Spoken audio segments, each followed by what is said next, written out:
لأهله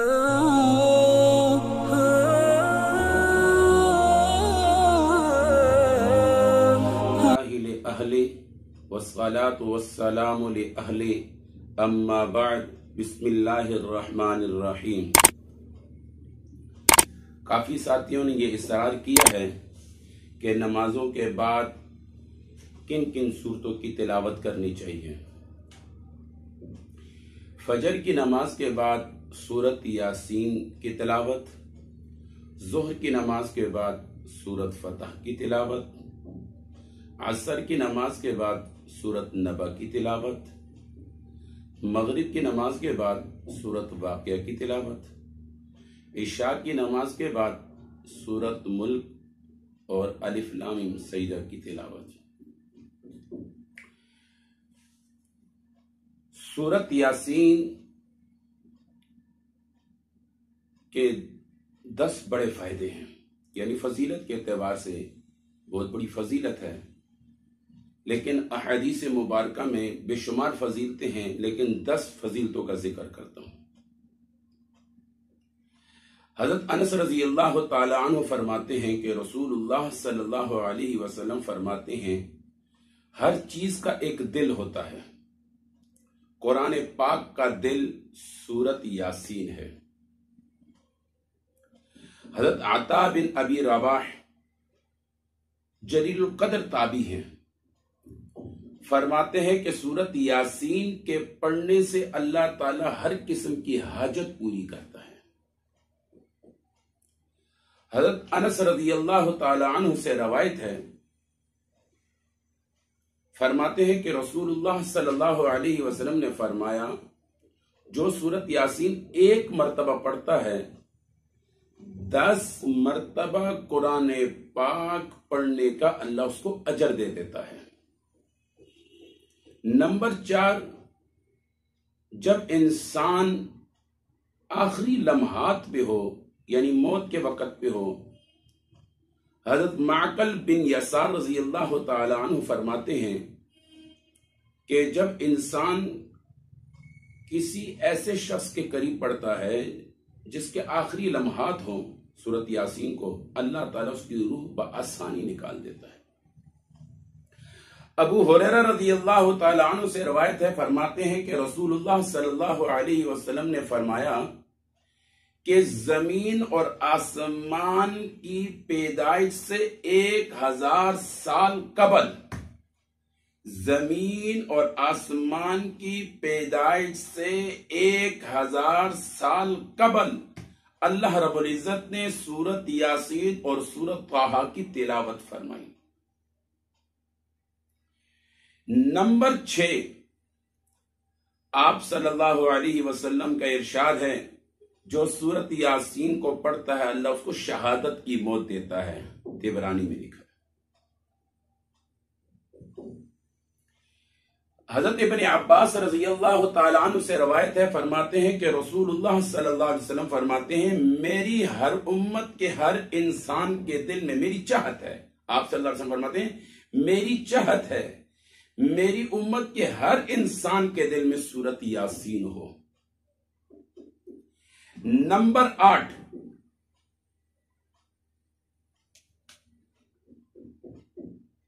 آتا ہے حدیث میں کہ جو سورت یاسین کی تلاوت کرتا ہے کل قیامت والے دن سورت یاسین اس کی سفارش کرے گی، سورت یاسین اس کو بخشوائے گی، اتنی بڑی فضیلت ہے۔ حسان بن عطیہ رضی اللہ تعالیٰ عنہ سے یہ روایت ہے۔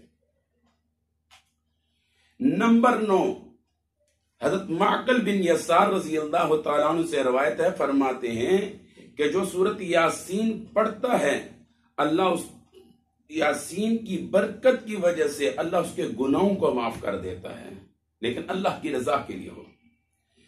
نمبر 10، فرمایا جو سورت یاسین کو رات کو پڑھتا ہے، ابو ہریرہ رضی اللہ تعالیٰ عنہ سے روایت ہے، فرماتے ہیں جو رات کو پڑھ کر سوتا ہے وہ صبح اس حالت میں اس کی صبح ہوتی ہے، سورت یاسین پڑھنے والے کی صبح اس حالت میں ہوتی ہے کہ اس کے سارے گناہ اللہ نے معاف کیے ہوتے ہیں۔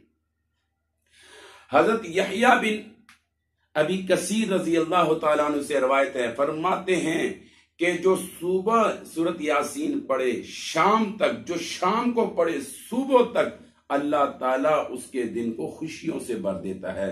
یعنی جو صبح پڑھے گا شام تک خوشیاں میسر ہوگی، جو شام کو پڑھے گا صبح تک اس کو خوشیاں میسر ہوگی. سورت یاسین کی بہت بڑی فضیلت ہے.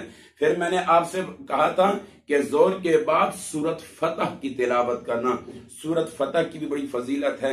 آتا ہے کہ جو سورت فتح کی تلاوت کرتا ہے وہ ایسے ہے، اس کو یعنی متفقہ کے اندر، یعنی مکہ کو جو فتح کرنے میں جو لوگ شریک تھے ان کو جو اجر ملے گا سورت فتح پڑھنے کی، یعنی اس کی تلاوت کرنے کی وجہ سے اللہ تعالیٰ ان کو مکہ فتح کا اجر دے دے گا.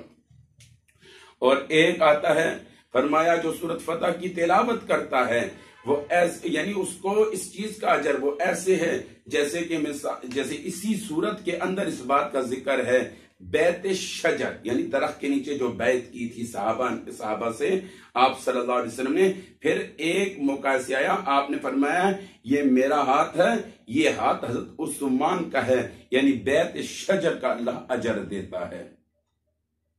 اور سورت نبا، عصر کے بعد سورت نبا، اس کے بارے میں آتا ہے جو سورت نبا کی تلاوت کرتا ہے سال کے ختم ہونے سے پہلے اللہ تعالیٰ اس کو خانہ کعبہ کی زیارت نصیب فرماتا ہے.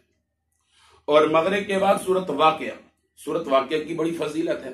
فرمایا سورت واقعہ جب جو انسان سورت واقعہ کی تلاوت کرتا ہے اللہ اس کے گھر میں فاقہ نہیں لے کے آتا.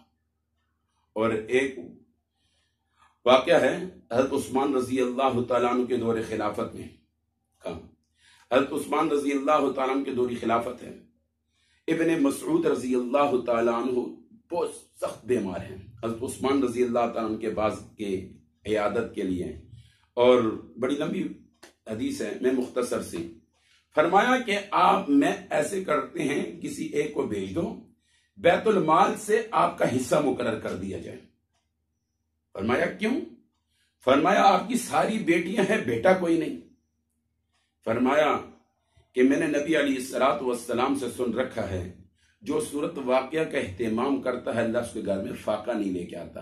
اگرچہ میری بیٹیاں ہیں بیٹا نہیں ہے، ظاہری بات ہے بیٹیاں کمانے کے لیے نہیں ہوتی، بیٹا کمان، بیٹیاں ہیں بیٹا نہیں ہے، لیکن میری بیٹیوں نے سورت واقعہ کو حفظ کیا ہوا ہے اور وہ روزانہ پڑھے بغیر سوتی نہیں ہے. مجھے اپنے اللہ سے امید ہے اور نبی علیہ الصلوۃ والسلام کی زبان مبارک پر مجھے یقین ہے جو سورت واقعہ پڑھتا اللہ اس کے گھر میں فاقہ نہیں لے کے آتا، لہٰذا مجھے آپ کے بیت المال کے مال کی ضرورت نہیں ہے. اور سورت ملک اور سورت سجدہ کے بارے میں آتا ہے پیارے حبیب صلی اللہ علیہ وسلم اس وقت تک سوتے نہیں تھے جب تک سورت ملک اور سورت الف لام میم سجدہ کی تلاوت نہ کر لیں. اور ایک حدیث میں آتا ہے آپ صلی اللہ علیہ وسلم نے فرمایا میں تمہیں ایک ایسی سورت نہ بتاؤں جو 30 آیات پر مشتمل ہے، چھوٹی سی سورت ہے، رات کو سونے سے پہلے جو پڑھ کر سوتا ہے اللہ تعالیٰ اس کو قبر کے عذاب سے محفوظ فرماتا ہے. اور ایک حدیث میں آتا ہے جب انسان کو قبر میں رکھ دیا جاتا ہے گناہوں کی وجہ سے، خطاؤں کی وجہ سے، سیاکاریوں کی وجہ سے، کسی بھی ایسے گناہ کی وجہ سے جب اس پر عذاب ہونے لگتا ہے ایک دم سورت ملک پرندے کی شکل میں آ کے اللہ سے فریاد کرتی ہے یا اللہ یا اس کو معاف کر دے یا مجھے اپنے قرآن سے نکال دے. اللہ اپنے قرآن سے کیسے نکال سکتا ہے؟ تو اس لیے ان صورتوں کا اہتمام کرنا چاہیے. مجھ سے بار بار اصرار کیا گیا کہ نمازوں کے بعد کون کون سی سورت کا اہتمام کرنا چاہیے، تو میں نے آپ کو بتا دیا. فجر کے بعد سورت یاسین، ظہر کے بعد سورت فتح، عصر کے بعد سورت نبا، اور مغرب کے بعد سورت واقعہ، عشاء کے بعد سورت ملک اور الف لام میم سجدہ. اور بلکہ ایک حدیث میں یہ بھی ذکر ہے کہ یعنی 3 صورتیں، یعنی قل هو سورت اخلاص، سورت فلق، سورت ناس، قل هو اللہ احد، قل اعوذ برب الفلق، قل اعوذ برب الناس. ہر نماز کے بعد ایک مرتبہ، صبح و شام 3 مرتبہ. اس کی بہت بڑی فضیلت ہے. اللہ عمل کی توفیق نصیب فرمائے. وآخر دعوانا ان الحمد للہ رب العالمین.